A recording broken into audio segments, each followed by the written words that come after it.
Hi guys. So இது ஒரு new series as part of my podcast. பாட்காஸ்ட்ல வந்து ஐ எம் பிளானிங் 2 திங்ஸ். ஒண்ணு என்ன அப்டின்னா, every day I consume a lot of things. I read a lot of stuffs. I consume a lot of videos. I consume a lot of audio content in terms of podcast. But நான் புதுசா learn பண்றது எல்லாமே வந்து நான் மைண்ட்ல வச்சுக்கிறேனா அப்படின்னு பார்த்தா கிடையாது. அப்படியே காத்துல பறக்க விட்டுறது. அடுத்த நாள் திருப்பி உட்காந்து கன்சப்ஷன் ப்ராசஸ ஆரம்பிக்கிறது. இப்படிதான் எல்லாருமே பண்ணிட்டு இருக்கோம்னு நெனைக்கிறேன். நெறைய விஷயங்கள் இந்த சோசியல் மீடியா வந்ததுக்கப்புறம், சோசியல் மீடியால நெறைய விஷயங்கள் நம்ம லேர்ன் பண்றோம் தான். அது வந்து தவிர்க்க முடியாத ஒரு விஷயம். அத நம்ம லேர்ன் பண்றோம். நாட் ஜஸ்ட் எல்லாருமே வந்து சோசியல் மீடியாவ என்டர்டெயின்மென்ட்க்கு யூஸ் பண்றது கிடையாது. என்டர்டெயின்மென்ட்ட தாண்டி எடுடெயின்மென்ட்டாவும் அத நம்ம யூஸ் பண்ணிட்டு இருக்கோம். பட் நம்ம கன்சியூம் பண்றதெல்லாம் நம்மளுக்கு ஞாபகம் இருக்கா? அப்படின்ற ஒரு கொஸ்டின் இருக்கு. எனக்கு ஞாபகம் இருக்கிறது கிடையாது. நேத்து நான் என்ன சோசியல் மீடியால என்னென்ன போஸ்ட் நான் பார்த்தேன், என்னென்ன கான்டென்ட் நான் கன்சியூம் பண்ணேன்றது எனக்கு இன்னைக்கு ஞாபகம் இல்ல. இன்னைக்கு நான் படிக்க போறதெல்லாம் வந்து நாளைக்கு ஞாபகம் இருக்க போறது கிடையாது. ஸோ, இந்த ரீகால் பண்றதுக்கு இது ஒரு ஆப்பர்ச்சுனிட்டியா நான் பார்க்குறேன். Every day by the end of the day நான் வந்து அன்னைக்கு என்னென்ன கத்துக்கிட்டனோ எல்லாத்தையும் நான் இந்த மீடியம் மூலமா வந்து உங்களுக்கு சொல்லலாம் அப்டின்ட்டு இருக்கேன். உங்களுக்கு சொல்றது மூலமா எனக்கு அது ஞாபகத்துல இருக்கும். என்னோட ஷார்ட் ஃபார்ம்ஸ் நெறைய பேர் பார்த்திருப்பீங்க. என்னோட ஷார்ட் ஃபார்ம்ஸ்ல வந்து நெறைய டீப்பான கான்டென்ட் இருக்கும். அந்த கான்டென்ட் நான் பிளான் பண்ணும்போதே எப்படி பிளான் பண்ணுவேன்னா, ஏதாவது ஒரு ட்ரிகரிங் ஃபேக்டர் தான் இருக்கும். ஒரே ஒரு ட்ரிகரிங் ஃபேக்டர் தான் இருக்கும். பட் இதுக்கு முன்னாடி நான் கன்சியூம் பண்ண கான்டென்ட் எல்லாம் வந்து என்னால இங்க காரிலேட் பண்ண முடிஞ்சு, அப்படியே நான் லிங்க் பண்ணிடுவேன். அதோட தொடர்ச்சி தான் இந்த ஷார்ட் ஃபார்மையே நான் லாங்கா போடுறது.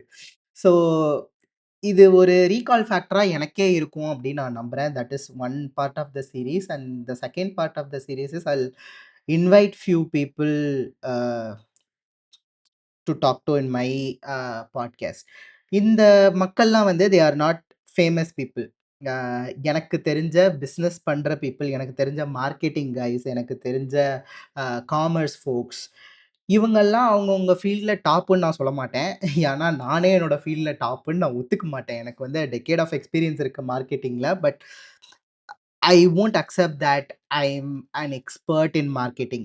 When it comes to business and marketing, uh, it's a never ending journey. It's a ocean. Every day நம்ம புதுசா லேர்ன் பண்ணிட்டு இருக்கோம். இன் தட் சென்ஸ் நான் பேச போறவங்க, நான் கூப்ட்டு பேச போறவங்க வந்து அப்பதான் பிசினஸ் ஆரம்பிச்சிருப்பாங்க. பிசினஸ் ஆரம்பிச்சு 1, 2 வருஷம் தான் இருக்கும். அவங்களே ஃபிகர் அவுட் பண்ணிக்கிட்டு இருப்பாங்க அவங்களோட வேய. The same applies to marketing people. The same applies to people who are into commerce and accounting. So அவங்க வந்து என்ன மாரியும், உங்கள மாரியும் தான். அந்த இன்டர்வியூஸ்லாம் it's gonna be a ranting sessions. நான் வந்து உட்காந்துக்கிட்டு எல்லா எபிசோட்லயும் வந்து எனக்கு நான் இத கத்துக்கிட்டேன், அத கத்துக்கிட்டேன். இது இப்படி இருக்கு தெரியுமா? அப்படி இருக்கு தெரியுமா? அப்படின்னு நான் பேச போறது கிடையாது. Of course value would be there. இந்த இன்டர்வியூஸ்ல வந்து you can relate a lot of things. So yeah! இந்த எபிசோட் வந்து I'm gonna focus on what I learn today. என்னோட லேர்னிங் ப்ராசஸ் என்ன தெரியுமா? அ மோஸ்ட் ஆஃப் வந்து அ எ நான் எங்கெங்கலாம் கன்சியூம் பண்ணுவேன்னா, நான் எக்கனாமிக் டைம்ஸ் பேப்பர் படிப்பேன். எனக்கு அது ரொம்ப பிடிக்கும். அவங்க வந்து இன் டெப்த்தா நெறைய விஷயங்கள் சொல்லுவாங்க. அது இல்லாம நெறைய பாட்காஸ்ட் கேட்பேன். அது இல்லாம வந்து சோஷியல் மீடியா பிளாட்ஃபார்ம்ஸ்ல கன்சியூம் பண்றது தான். பீ இட் Twitter ஆர் Twitterர வந்து நான் எக்ஸ்ன்னு சொல்ல போறதே கிடையாது. நீ வந்து ட்விட்டர்ன்ற டொமைனே இப்ப அவன் இது பண்ண போறானாம். டொமைனையே அது எக்ஸ்பயர் ஆகப்போதாம். அத ரினியூ பண்ண போறது கிடையாதாம். ஸோ ட்விட்டர்ன்ற டொமைனே இல்லாம போனாலும், அத வந்து நான் x.comன்னு சொல்ல போறது கிடையாது. அது ட்விட்டர் தான். ஸோ என்னோட ப்ராசஸ் என்னன்னா, நெறைய இடத்துல நான் கன்சியூம் பண்றேன். கன்சியூம் பண்ணத வந்து டக்குன்னு நான் ஒரு ட்விட்டர் போஸ்ட்டா போட்டுருவேன். அ ட்விட்டர வந்து நான் ஒரு நோட்ஸ் ஆப்பா யூஸ் பண்ணிக்கிட்டு இருக்கேன். ஸோ ட்விட்டர்ல வந்து என்னோட ட்வீட் ஏதாவது நீங்க பார்த்தீங்கன்னா, அது எல்லாமே என்னோட தாட்ஸா இருக்கணும்னு அவசியம் கிடையாது. எங்கேருந்தோ எடுத்து நான் வந்து எனக்கு ஞாபகம் இருக்கணுன்றதுக்காக இந்த இடத்துல நான் போட்டு கூட வச்சிருப்பேன். ஸோ இந்த சீரிஸோட ஐடியா என்னன்னா, நான் யூசுவலா ஃப்ரம் மார்னிங் டூ நைட் வரைக்கும் நான் என்னென்ன கத்துக்கிட்டேனோ எல்லாத்தையுமே என்னோட ட்விட்டர் ப்ரொஃபைல்ல நான் போட்டுருவேன். If you are not following that Twitter profile feel free to a visit my profile and hit the follow button. இத நான் சொல்லவே கூடாதுன்னு நெனச்சுட்டு இருக்கேன். ஆனா சொல்லிட்டேன் பாருங்க. ச்சே! என்னோட வீடியோஸ்ல கிட்டத்தட்ட ஒரு 90, 100 வீடியோஸ் கிட்ட நான் போட்டேன். ஒரு வீடியோல கூட லைக் பண்ணுங்க, கமெண்ட் பண்ணுங்க, அ ஷேர் பண்ணுங்க, சப்ஸ்கிரைப் பண்ணுங்கன்னு நான் சொல்லியிருக்க மாட்டேன். இப்போ சொல்லிட்டேன். வாய் ஸ்லிப் ஆயி சொல்லிட்டு இருக்கேன். ஓகே. எனிவேஸ். ஸோ ப்ராசஸ் என்னன்னா, ஒ ஒ த்ரூ அவுட் த டே நான் இத போட்டிருப்பேன் இல்லையா? ஸோ அத வந்து ரீவிசிட் பண்ணி அதனால தான் இஃப் யூ ஆர் வாட்சிங் it on Spotify I mean if you are listening to this on Spotify right now நான் வீடியோவோட தான் அப்லோட் பண்றேன். You can see my Twitter post too. So if you are வாட்சிங் it on YouTube obviously நீங்க இத பார்த்துட்டு தான் இருக்க போறீங்க. நீங்க யோசிக்கலாம் திடீர்னு இவன் எதுக்கு இவனோட ட்விட்டர் ப்ரொஃபைல ஓப்பன் பண்ணி வச்சிருக்கான் அப்டின்ட்டு. அதனால தான் I am giving the explanation. So basically throughout the day நான் இத வந்து ரெக்கார்ட் பண்ணிடுவேன். எண்ட் ஆஃப் த டே அத உட்காந்து நான் ரீவிசிட் பண்ணி உங்களுக்கு சொல்லுவேன். என்னென்ன விஷயங்கள் வந்து நாட்ல நடந்திருக்கு. என்னென்ன விஷயங்கள் நான் கத்துக்கிட்டேன் பர்சனலா. ஸோ டிஸ்க்ளைமர் என்னன்னா, ஜஸ்ட் பிக்காஸ் நான் அத பத்தி பேசுறேன், ஜஸ்ட் பிக்காஸ் நான் ஒரு இன்ஃபர்மேஷன சொல்றேன்றதுனால, நான் வந்து அத சப்போர்ட் பண்றேன் அப்படின்னு அவசியம் கிடையாது. 2வது விஷயம், அ அது வந்து 100% ட்ரூவா இருக்கணும் அப்படின்னும் அவசியம் கிடையாது. சில ஒப்பீனியன்ஸுமே இருக்கும். அத நான் ஒரு டிஸ்க்ளைமரா போட்டுர்றேன். So let's get back to the first thing I learned today. PhonePe வந்து Flipkart ஓன் பண்றாங்கன்றது எனக்கு இன்னைக்கு தான் தெரியும். I am being honest. எனக்கு ரொம்ப வெட்கமா இருக்கு. நான் வெட்கப்பட்டு தலை குனியிறேன். இன்னைக்கு தான் கைஸ் எனக்கு இது தெரிஞ்சது. ஃபோன்பே வந்து Flipkart ஓன் பண்றாங்க. Flipkart வந்து அத வந்து அக்வைர் பண்ணிட்டாங்க ஃபோன்பேய. ஆ Flipkarட்ட இன்னொரு கம்பெனி அக்வைர் பண்ணிடுச்சு. எந்த company? Walmart. So basically both this PhonePe and Flipkart are not with Indians anymore. It's not Indian business anymore. இது இன்னைக்கு தான் ஒரு இடத்துல நான் ரீட் பண்ணி அண்டர்ஸ்டாண்ட் பண்ணிக்கிட்டேன். இது எனக்கு ஒரு பெரிய ஐ ஓப்பனரா இருந்துச்சு. அண்ட் நான் வெட்கப்பட்டு தலை குனிறேன் கைஸ். இது எனக்கு ரொம்ப லேட்டா தெரியுது அப்டின்ட்டு. So the next information is நம்ம டான்ஜெட்கோ இருக்குது இல்லையா? Uh Tamil Nadu electricity distribution board கரெக்ட்டா நான் அத அப்ரிவியேட் பண்றேனான்னு தெரியல. But you get the point right. டான்ஜெட்கோக்கு இருக்கிற டெட் தான் இந்தியாலயே ஹையஸ்ட்டாம். ஹை ஹையஸ்ட்ன்னு சொல்றாங்க. இது எக்கனாமிக் டைம்ஸ்ல நான் படிச்சது. கிட்டத்தட்ட 1,37,979,00,00,000 டெட் இருக்கு கைஸ். ம்.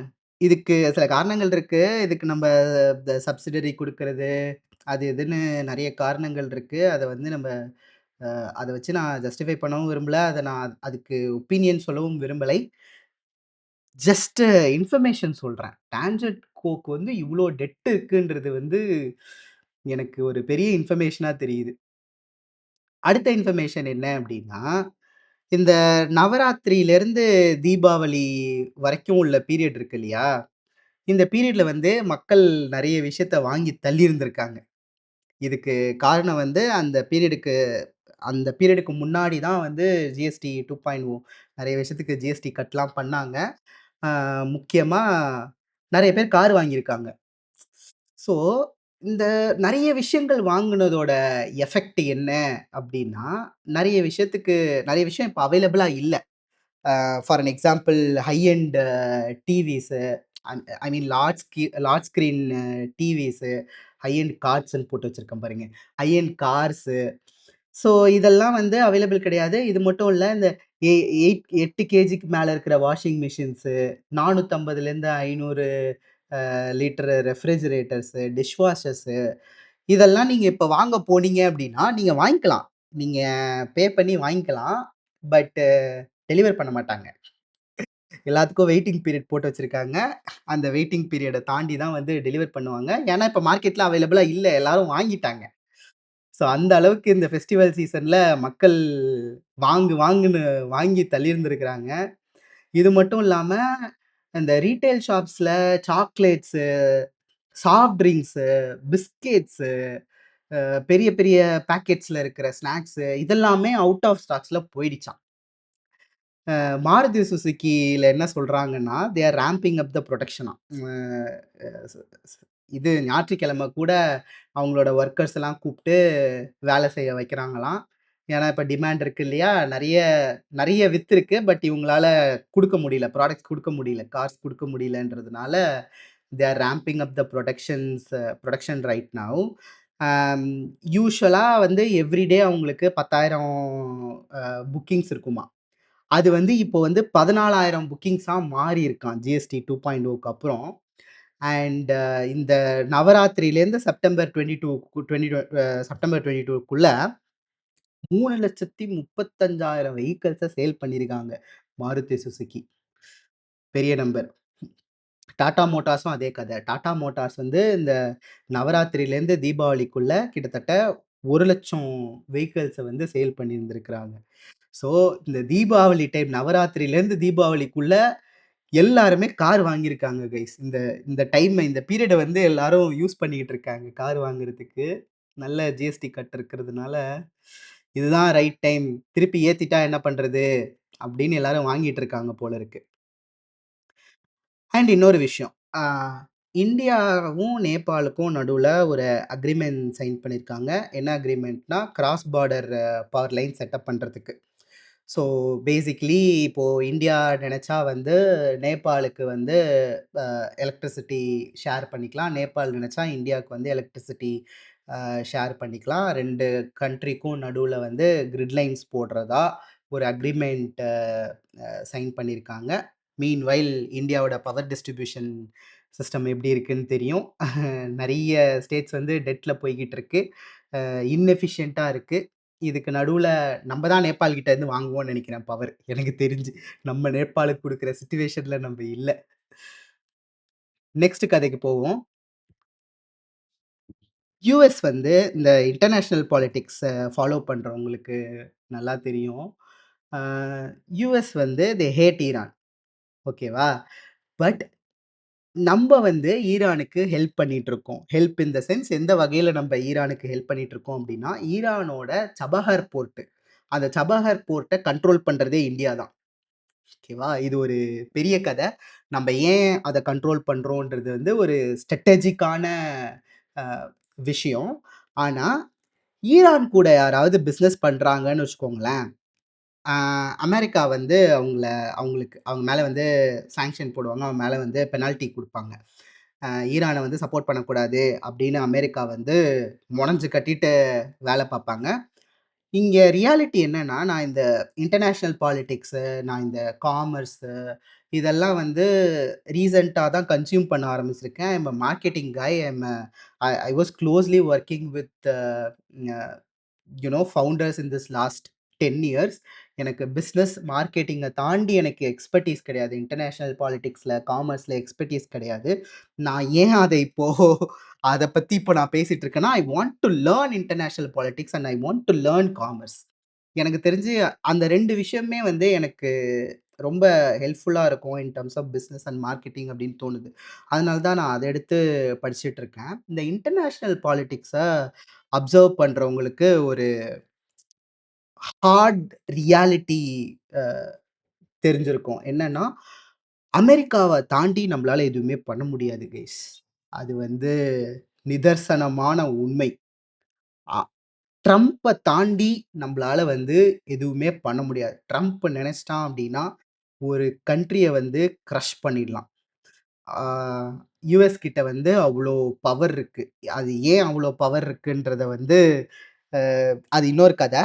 யுஎஸ் எப்டி இவ்ளோ யுஎஸ் எப்படி வல்லரசு ஆச்சு? யுஎஸ் எப்படி வந்து எல்லா கண்ட்ரீஸையும் இப்ப கண்ட்ரோல் பண்ணுது? ஏன் வந்து எல்லாரும் இன்டர்நேஷனல் டிரான்சாக்ஷன்ஸ்க்கு டாலர்ஸ் யூஸ் பண்றாங்க?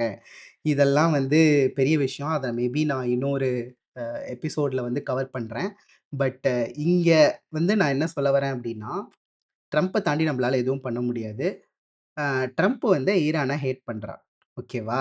பட் இந்தியாவ வந்து ஈரானோட ஒரு போர்ட்ட கண்ட்ரோல் பண்றதுக்கு, அந்த போர்ட்ட டெவலப் பண்றதுக்கு அலோவ் பண்றார். அந்த இந்த சபஹார் போர்ட்டோட யுஎஸ் சாங்ஷன் வந்து முடிவடைய போது. அத இப்ப வந்து நீங்க ரினியூ பண்ணிக்கலாம் அப்டின்னும் சொல்லியிருக்காங்க யுஎஸ். ஸோ நம்ப தான் வந்து ஈரானோட சபஹர் போர்ட்ட வந்து கண்ட்ரோல் பண்ணிட்டுருக்கோம். இப்போ அதோட டெவலப்மென்ட்க்கு வந்து வொர்க் பண்ணிட்டுருக்கோம். ஏன் வொர்க் பண்றோம்? எதுக்குன்னு இந்தியால இருக்கிற பிரச்சனை போதாதா நம்மளுக்கு? இந்தியால இருக்க போர்ட்ட இவனுங்க வந்து ஒழுங்கா ஹேண்டில் பண்றாங்களா?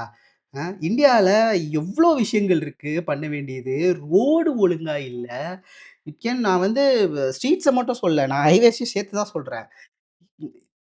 இன்ஃப்ராஸ்ட்ரக்சர் இந்தியாலயே ஒழுங்கா இல்லையே! நீ போய் இன்னொரு கண்ட்ரியோட இன்ஃப்ராஸ்ட்ரக்சர நீ எதுக்கு அங்க போய் என்னாத்துக்கு நீ செலவு பண்ணிட்டு இருக்க? அப்படின்னு நம்மளுக்கு தோணலாம். But this is international politics guys. நான் ஏன் ஏன் வந்து நம்ம சபஹர் போர்ட்ல வந்து நம்ம இன்வெஸ்ட் பண்ணிட்டு இருக்கோம், செலவு பண்ணிட்டு இருக்கோம் அப்படின்னு நான் சொல்றேன். நம்ம வந்து சென்ட்ரல் ஏசியா கூட ட்ரேட் பண்ணணும்னு வச்சுக்கோங்களேன். நம்மளுக்கு 2டே வழி தான் இருக்கு. சென்ட்ரல் ஏசியாவோட மேப் நான் காமிக்கிறேன். maps.google.com எப்படி ஹேங் ஆகுது பாருங்க. This is Mac by the way. So hmm. இந்த இந்த இடத்த நம்ப வந்து அ இந்த இடத்து கூட வந்து நம்ம ட்ரேட் பண்ணணும் அப்படின்னு வச்சுக்கோங்களேன். நம்மளுக்கு வந்து 2டே வழி தான் இருக்கு. ஐ மீன் நான் காமிக்கிறது கேட்டுட்டு இருக்கவங்க, ஆப்பிள் பாட்காஸ்ட்ல கேட்டுட்டு இருக்கவங்களுக்கு வந்து நான் எத காமிக்கிறேன் அப்படின்னா, நான் சென்ட்ரல் ஏசியாவ காமிக்கிறேன். சென்ட்ரல் ஏசியாக்கு வந்து நம்ம ட்ரேட் பண்ணணும் அப்படின்னா, நம்ப ஒண்ணு பாகிஸ்தான் வழியா போணும். இன் டெர்ம்ஸ் ஆஃப் லேண்ட் ட்ரேட் நான் சொல்றேன். ஒண்ணு பாகிஸ்தான் வழியா போணும். இல்லன்னா சைனா வழியா போணும். இந்த 2 வழி தான் இருக்கு. இந்த 2 வழியிலயும் நம்ப போக வேணாம் அப்படின்னு நம்ம நெனைக்கிறோம். ஓகேவா? ஏன்னா, இன் கேஸ் பாகிஸ்தான் கூட ஏதாவது பிரச்சனை அப்படின்னா, இந்த இந்த இடத்துல நம்ம வந்து ட்ரேட் பண்ணவே முடியாது. இத தாண்டி நம்மளால வந்து ட்ரேட் பண்ணவே முடியாது. இன் கேஸ் நம்ம சைனா கூட ஏதாவது ஆல்ரெடி பிரச்சனை இருக்கு. ஒரு வார் சிட்யூவேஷன் வந்துருச்சு அப்படின்னா, ஒரு ஒரு ட்ரேடிங் ரூட்டே வந்து நம்மளுக்கு பாதிக்கப்படும். அதனால தான் சபகர் போர்ட் எங்க இருக்கு? இங்க இருக்கு. இருங்க. சபகர் போர்ட் எங்க இருக்குன்னு காமிக்கிறேன். சபகர் போர்ட் இங்க இருக்கு. ஓகேவா? ஸோ, நம்ம சபஹர் போர்ட்ட கண்ட்ரோல் பண்றது மூலமா நம்மளுக்கு ஒரு ரூட் கிடைச்சிருது. சென்ட்ரல் ஏசியாவ ஆக்சஸ் பண்றதுக்கு. ஓகேவா? ரூட் கிடைச்சிட்டதுனால, நம்மளால வந்து ஈஸியா பாகிஸ்தானோட டிபெண்டன்ஸ் இல்லாம, சைனாவோட டிபெண்டன்ஸ் இல்லாம, நம்மளால சென்ட்ரல் ஏசியா கூட ட்ரேட் பண்ண முடியும். எதுக்கு சென்ட்ரல் ஏசியாக்கு நம்ம இப்ப போணும்? சென்ட்ரல் ஏசியா கூட ட்ரேட் வந்து நம்ம பண்ணி தான் ஆகணுமா? எதுக்கு சென்ட்ரல் ஏசியா? அப்டின்னா, சென்ட்ரல் ஏசியால வந்து Central Asia is rich in oil, it is rich in gas, it is rich in minerals. ஆம், ரேர் எர்த்ஸ்லாம் அங்க தான் நெறைய இருக்கு. இந்த ரேர் எர்த்ஸ் மேட்டர் வந்து அது ஒரு பெரிய மேட்டர் சைனா கூட போயிட்டுருக்கு. அம் அது நான் இன்னொரு எபிசோட்ல சொல்றேன். But you get the point right. Central ஏசியால வந்து நெறைய ரிசோர்ஸஸ் இருக்கு. அந்த ரிசோர்ஸஸ் நம்பளுக்கு வேணும். நம்மளோட ரிசோர்ஸஸ அங்க எடுத்துட்டு போய் நம்ம ட்ரேட் பண்ணோம் அப்டின்னா, இந்த சபஹர் போர்ட் வந்து ரொம்ப ரொம்ப முக்கியமான போர்ட். அண்ட் இன்னொரு விஷயம் என்னன்னா, இ பாகிஸ்தான் வந்து is allowing China to control one of its port. இங்க ஒரு போர்ட் இருக்கு. அந்த போர்ட்டோட பேர் நான் மறந்துட்டேன். ஸோ இந்த இடம் இருக்கு இல்லையா? இந்த கல்ஃப் ஆஃப் ஓமன் கிட்ட, இந்த ஏரியா. இந்த ஏரியா கிட்ட வந்து நம்ப நம்ப கிட்ட இப்ப சபஹர் இல்ல அப்டின்னா, இந்த ஏரியாவ வந்து பாகிஸ்தான் கண்ட்ரோல் பண்ற மாரி ஆயிடும். And America don't want to allow that. அங்க இந்தியாவும் இருந்துச்சு அப்டின்னா, அங்க ஒரு ஃபைன் பேலன்ஸ் இருக்கும் அப்டின்னு அது ரியலைஸ் பண்ணி தான், நம்மள வந்து ஈரானோட ஒரு போர்ட்ட, ஒரு ஹார்பர வந்து கண்ட்ரோல் பண்றதுக்கு அலோவ் பண்றான். And it is a good thing to balance. ஜியோபாலிட்டிக்ஸ வந்து ஃபாலோ பண்ணும்போது தான் இந்த மாரியான ஐ ஓப்பனிங் திங்ஸ் எல்லாம் வந்து எனக்கு தெரிய வருது. இன்னும் இந்த இந்தியா வந்து எந்தெந்த கண்ட்ரீஸ் கூட வந்து அக்ரீமெண்ட் சைன் பண்ணுது? ஏன் சைன் பண்ணுது? அதெல்லாம் டீட்டெயில்டா வந்து நம்ப படிக்கும்போது தான் தெரியும். ஏன் அது இம்பார்ட்டன்ட் அப்டின்ட்டு. இந்த இந்த மாரி விஷயங்கள்லாம் தெரியாதவங்க என்ன தெரியுமா சொல்லுவாங்க? I am not a Modi supporter. உடனே வந்து உடனே எனக்கு காவி வேஷம் போட்டுறாதீங்க. காவி சாயம் பூசிறாதீங்க. மோடி வந்து ஃபாரின் கண்ட்ரீஸ்க்கு போறது, அ அங்க வந்து நெறைய அக்ரீமெண்ட் சைன் பண்றது, அங்க நெறைய ட்ரீட்டீஸ் சைன் பண்றது, இதுக்கெல்லாம் பின்னாடி ஒரு பெரிய ஜியோபாலிட்டிக்கல் அ அஃபேர் இருக்கு. ஸோ அதோட பேக்கிரவுண்ட் தெரியிறவங்க, "இவன் ஊர் சுத்துறான்" அப்படின்னு பேச மாட்டாங்க. மோடி வந்து அ மோடி வந்து நெறைய கண்ட்ரீஸ்க்கு போய் ஊர் சுத்திட்டு வராரு. உலகம் சுற்றும் வாலிபன் அப்படின்னு சொல்ற வாய்கள் தான். இங்க நம்ம ஸ்டாலின் ஐயா ஜெர்மனிக்கோ, இல்ல வேற ஏதா கண்ட்ரிக்கோ போயிட்டு இன்வெஸ்ட்மென்ட் தமிழ்நாடுக்கு வந்து இன்வெஸ்ட்மென்ட்ட கூட்டிட்டு வரும்போது, அது இன்வெஸ்ட்மென்ட். தட் இஸ் ஜியோபாலிட்டிக்கல் இன்வெஸ்ட்மென்ட் அப்படின்னுவாங்க. ஸோ இது எல்லாத்துக்குமே வந்து ஒரு காரணம் இருக்கு. ஜியோபாலிட்டிக்கல் அஃபேர்ஸ வந்து படிக்கும்போது இது நம்மளுக்கு வந்து தெரிய வருது. So that is one about Y India is contributing its investment or India is developing Iran's port. And இன்னொரு விஷயம் என்ன அப்படின்னா, இந்த இன்கம் டேக்ஸ் டிபார்ட்மெண்ட் விஷயம். இத நான் ஷார்ட் ஃபார்ம்லயும் போட்டிருக்கேன். YouTubeலயும் இருக்கும். Instagramலயும் இருக்கும். Facebookலயும் இருக்கும். அ இவங்க வந்து இன்கம் டேக்ஸ் டிபார்ட்மெண்ட் வந்து கிட்டத்தட்ட 5,500 கோடி ஸ்கேம வந்து கண்டுபிடிச்சிருக்காங்க. என்ன கண்டுபிடிச்சிருக்காங்கன்னா, அம் யூசுவலா நம்ம இன்கம் டேக்ஸ ஃபைல் பண்றோம். ஆஸ் அ பிசினஸாவும் இருக்கட்டும், இல்ல வந்து ஆஸ் அ இண்டிவிஜுவலாவும் இருக்கட்டும். இந்த 80GGCல வந்து அ ஒரு ஒரு விஷயம் இருக்கு. நீங்க பொலிட்டிக்கல் பார்ட்டிக்கு டொனேஷன் குடுத்திருந்தீங்க அப்டின்னா, அதையும் நீங்க கிளைம் பண்ணிக்கலாம். ஓகேவா? நெறைய பேர் வந்து இத மிஸ்யூஸ் பண்ணிட்டு இருக்காங்க. எப்படி மிஸ்யூஸ் பண்றாங்க அப்டின்னா, ஒரு பொலிட்டிக்கல் பார்ட்டிக்கு வந்து இவங்க டொனேஷன் குடுத்துருவாங்க. ஓகேவா? அந்த பொலிட்டிக்கல் பார்ட்டி அவங்களோட கமிஷன மட்டும் எடுத்துக்கிட்டு, மிச்சம் காச வேற வழியா இவங்களுக்கு ட்ரான்ஸ்ஃபர் பண்ருவாங்க. ஸோ, இத அம் இந்த பொலிட்டிக்கல் பார்ட்டிக்கு நான் இவ்ளோ டொனேஷன் குடுத்துருக்கேன் அப்டின்ற ரெசிப்ட்ட எடுத்துட்டு போயிட்டு, இவங்க இன்கம் டாக்ஸ்ல கிளைம் பண்ணி ரீஃபண்ட் வாங்கிப்பாங்க. So, it's a kind of money laundering. கிட்டத்தட்ட 5,500 கோடி இதுல இன்வால்வ் ஆயிருக்கு அப்டின்னு கண்டுபிடிச்சிருக்காங்க. நம்ம வந்து சொல்லுவோம் இல்லையா? ஷெல் கம்பெனிஸ் அப்டின்னு சொல்லுவோம் இல்லையா? இந்த ஷெல் கம்பெனிஸ் வந்து அ பிளாக் மணிய ஒயிட் மணியா மாத்துறதுக்கு யூஸ் ஆகுது. அதே மாரி நெறைய இந்தியால வந்து ஷெல் பொலிட்டிக்கல் பார்ட்டீஸ் இருக்கு. ஸோ, அவங்க தான் இந்த விஷயத்த பார்க்குறாங்க. அ மக்களுக்கு வந்து மக்கள இந்த மாரி ஸ்கேம் பண்றதுக்கு ஃபெசிலிட்டேட் பண்றாங்க. If you are doing this நீங்க வந்து ஒரு பொலிட்டிக்கல் பார்ட்டிக்கு காசு குடுத்து, வேற ஒரு ரவுட்டா அந்த காசு வாங்கிட்டு, அந்த ரெசிப்ட்ட எடுத்துட்டு போயி நீங்க இன்கம் டாக்ஸுக்கு அ ஃபைல் பண்றீங்க அப்டின்னா, நீங்க உஷாரா இருக்க வேண்டிய நேரம் இது. உங்க மேல கிரிமினல் அ கேஸ் கூட ஃபைல் பண்ணலாம். இன்கம் டாக்ஸ் டிபார்ட்மெண்ட் கண்டுபிடிச்சுட்டாங்க அப்டின்னா. So, avoid this type of things at any cost. Next விஷயத்துக்கு போவோம். இந்தியாவோட பில்லியனர்ஸ் இருக்காங்க இல்லையா? இது வந்து இந்த கத வந்து இது ஒரு இன்ட்ரஸ்டிங்கான கத. இது கத கிடையாது. இது ரியாலிட்டி. முட்டையிலேருந்து கோழி வந்துச்சா, கோழியிலேருந்து முட்டை வந்துச்சான்ற கத இது. இந்தியாவோட பில்லியனர்ஸ் இருக்காங்க இல்லையா? அதுல மோஸ்ட் ஆஃப் த பில்லியனர்ஸ் எப்படி பணக்காரன் ஆகுனாங்க அப்டின்னா, பேசிக் இண்டஸ்ட்ரீஸ்லேருந்து தான் பணக்காரன் ஆயிருக்காங்க. Like oil, coal, steel, cement, real estate இதுலேருந்து தான் பணக்காரனா இருக்காங்க. ஆனா, நீங்க வந்து மத்த கண்ட்ரீஸ்லாம் பாருங்களேன். மத்த கண்ட்ரீஸ்ல இருக்க பில்லியனர்ஸ், ட்ரில்லியனர்ஸ்லாம் பார்த்தீங்க அப்டின்னா, இன்னோவேஷன் மூலமா பணக்காரன் ஆயிருப்பாங்க. நம்ப Nvidia எடுத்துக்கோங்க, நம்ப Google எடுத்துக்கோங்க, அம் வேற என்ன இருக்கு? OpenAI இது எல்லாமே வந்து இன்னோவேஷன்ஸ். இந்தியால வந்து இந்த ரிசோர்ஸ் பேஸ்ட் பிசினஸஸ் தான் இருக்கே தவிர, இன்னோவேஷன் ட்ரிவன் பிசினஸஸ் கிடையாது. இன்னோவேஷன் பேஸ்ட் பிசினஸஸ் தான் வந்து ஒரு கண்ட்ரிக்கு நெறைய காச ஏர்ன் பண்ணி குடுக்கும். இட்ஸ் லைக் ஐபி பேஸ்ட் பிசினஸஸ்ன்னு சொல்லுவாங்க. ஓகேவா? நம்ம வந்து இன்னும் கைண்ட் ஆஃப் சர்விசஸ் தான் ஆஃபர் பண்றோமே தவிர, even in Indian uh technology டிபார்ட்மென்ட்ட இந்தியன் டெக்னாலஜிஸ் பார்த்தீங்கன்னா, சர்விசஸ் தான் நம்ம ஆஃபர் பண்றோம்.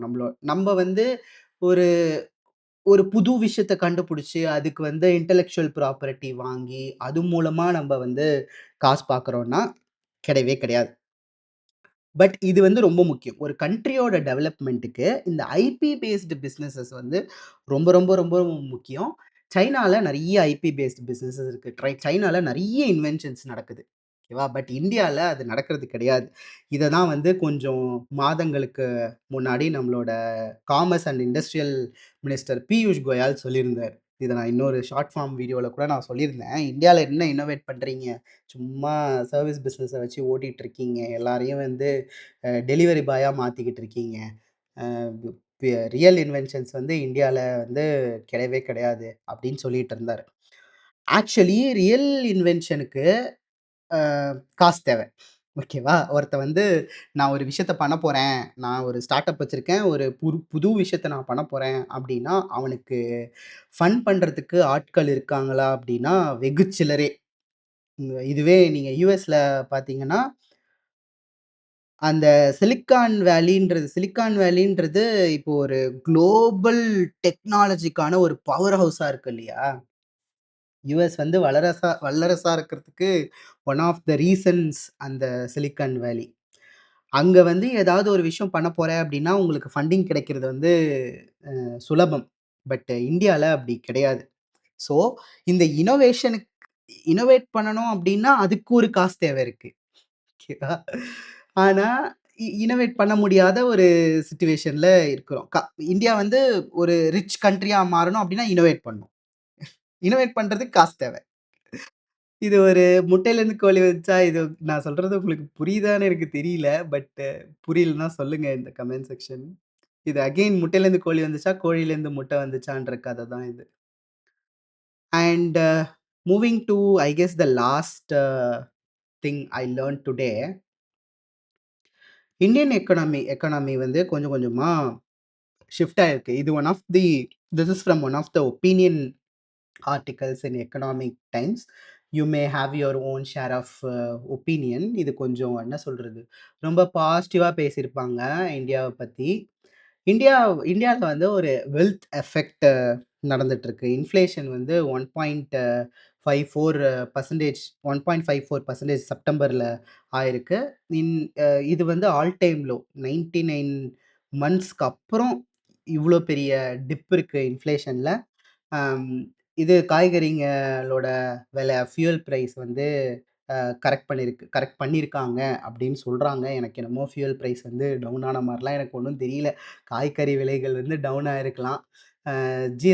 ஜிஎஸ்டி கட்டோட வந்து இன்னும் எஃபெக்ட் வந்து இன்னமும் ரிஃப்ளெக்ட் ஆவல. அது இன்னும் ரிஃப்ளெக்ட் ஆச்சு அப்படின்னா, இன்ஃப்ளேஷன் வந்து இன்னுமே கம்மியாகலாம். 1% கீழ போகலாம் அப்படின்னு சொல்றாங்க. மிடில் கிளாஸ் ஸ்பெண்டிங் வந்து இன்கிரீஸ் ஆயிருக்காம். மிடில் கிளாஸஸ் வந்து நெறைய இப்ப செலவு பண்ண ஆரம்பிச்சிருக்காங்க. ஒரு ஜிஎஸ்டி 2.0க்கு முன்னாடி அ மக்கள் வந்து ஸ்பெண்ட் பண்ணாம இருந்தாங்க. மக்கள் வந்து அவங்களோட காச கெட்டியமா புடிச்சிட்டு இருந்தாங்க. இப்போ நெறைய பேர் வந்து வாங்க ஆரம்பிச்சிருக்காங்க. ஸ்பெண்ட் பண்ண ஆரம்பிச்சிருக்காங்க. அததான் நம்ம இந்த நவராத்திரி திவாலி மேட்டர்லயும் நம்ம பார்த்தோம். அ நெறைய விஷயங்கள் மக்கள் வந்து கார் வாங்க ஆரம்பிக்கிறாங்க. ந நெறைய மக்கள் வாங்காதவங்க ஃபர்ஸ்ட் டைம் ஃபேமிலில கார் வாங்குறவங்கலாம் வந்து அந்த போக்கெல்லாம் நம்ம இந்த நவராத்திரி டைம்ல, தீபாவளி டைம்ல நம்ம பார்க்குறோம். அ அதுல வந்து majority of the people middle கிளாஸா இருக்காங்க. அம் அண்ட் வந்து டாக்ஸ் ரிலீஃப் நடந்திருக்கு.